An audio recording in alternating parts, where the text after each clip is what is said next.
Our attention now to the war in Ukraine. 3 Americans fighting alongside Ukrainian forces have gone missing. There are fears that 2 of the fighters, Alexander Drueke and Andy Wynn from Alabama, may have been captured. The State Department says a 3rd American, Captain Grady Kropasi, is now also missing.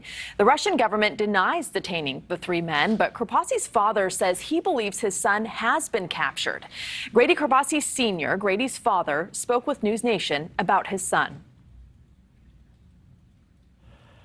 My son has always tried to help people and try to set things straight in areas that are having conflicts and problems. That's the type of person he is.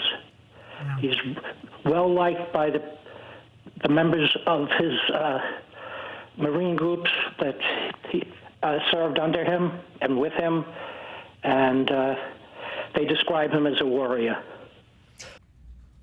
Joining me now is Lieutenant General Richard Newton. He's a retired Assistant Vice Chief of Staff for the U.S. Air Force. General, always great to see you. Nice to have you with us tonight.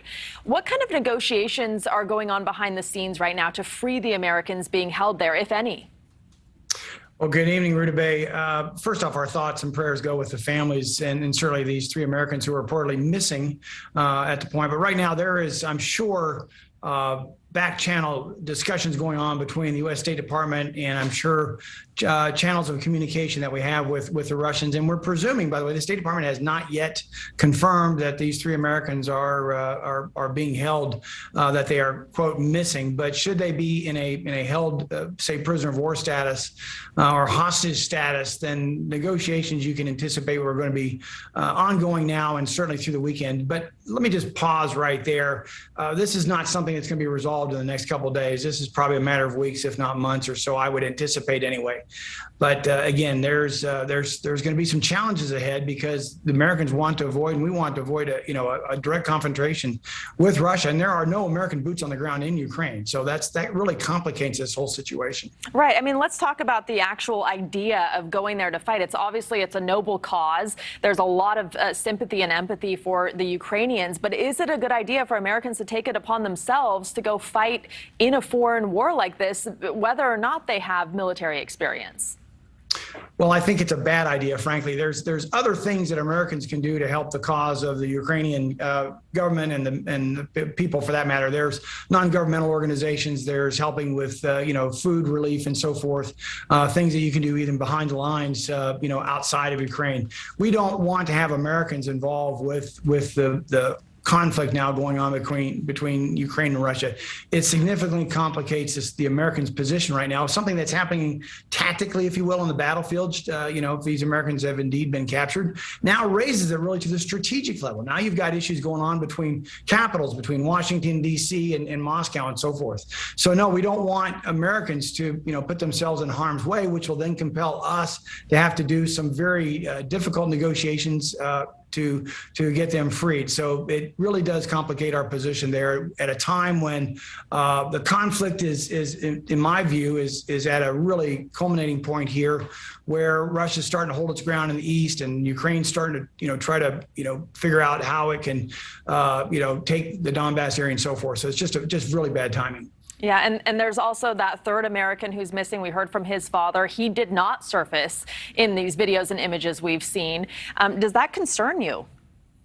It does. Anytime you have Americans missing in a war zone, it concerns me. And that goes back to my earlier point, is that's why we want Americans to stay out of Ukraine, to try to fight on, the Ukrainian military side and so forth. Yes, it does. And again, let's make sure we understand that, our hearts and minds and our thoughts and prayers go to these families and those who, reportedly are being missing. But nonetheless, it makes it much more difficult for the United States unnecessarily. And so I would, again, encourage all Americans to stay out of Ukraine. There's a travel notice, obviously, that the State Department puts forth and has put forth. And so this does not help our situation. Frankly, doesn't help the Ukrainian military situation either. According to reporting from Yahoo, last month, 3,000 U.S. citizens contacted Ukraine wanting to join in the fight. Is this something new? Is this a new phenomenon we're seeing? It is, although through the decades we've had, the soldiers of fortune and you heard about the French, Legion and so forth. But if the numbers were up to 3,000, as I recall, you and I might have even talked about that a couple, several weeks or so ago in a previous telecast. But if the Ukraine military, though, however, is not going to necessarily allow anyone to come in and fight for them. My sources tell me that if there are Americans over there, it's probably in the low hundreds or so forth. But it's not one where the Ukrainian military is asking for and just opening up the doors and bringing in, freedom fighters from the United States, from France, from Britain, from Germany, and so forth. So again, I would expect really the current situation with the fight going on between Ukraine and Russia is getting much more complex. It's getting much more engaged with heavy artillery and so forth. And so we just don't need freedom fighters over there getting in the middle of all that. And another aid package on the way to Ukraine, humanitarian aid as well as military aid. Ukraine's deputy defense minister said this week that the country has only received about 10% of the military assistance that it needed, that it's requested from the West. But what is the balance between giving our ally what it needs and still being fiscally responsible in this ongoing conflict? Well, President Biden announced last Wednesday that $1 billion package, which is howitzers and coastal defense and ammunition and so forth, which I think is a significant package added on to billions of dollars worth of other military aid. That said, as an operational commander, I never really felt I had every single resource I could use in terms of both equipment and people. And so you would expect the Ukrainian military to react that way. But the challenge is also not necessarily getting equipment authorized to be put into the fight, but it's the logistics and supply chain of actually getting it to the point of contact where Ukraine is directly fighting the Russians. So it's a difficult supply chain to manage, but I believe that the United States and NATO has really leaned forward in providing, again, a number of effective military weapons and capabilities and so forth. But let's not rest on that, because this is going to be a long fight, Ruta Bay.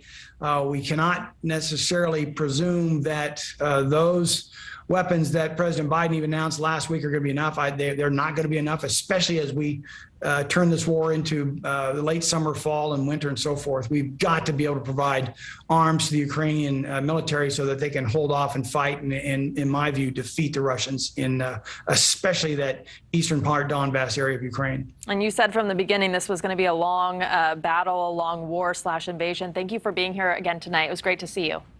Good to see you, everybody. Thank you.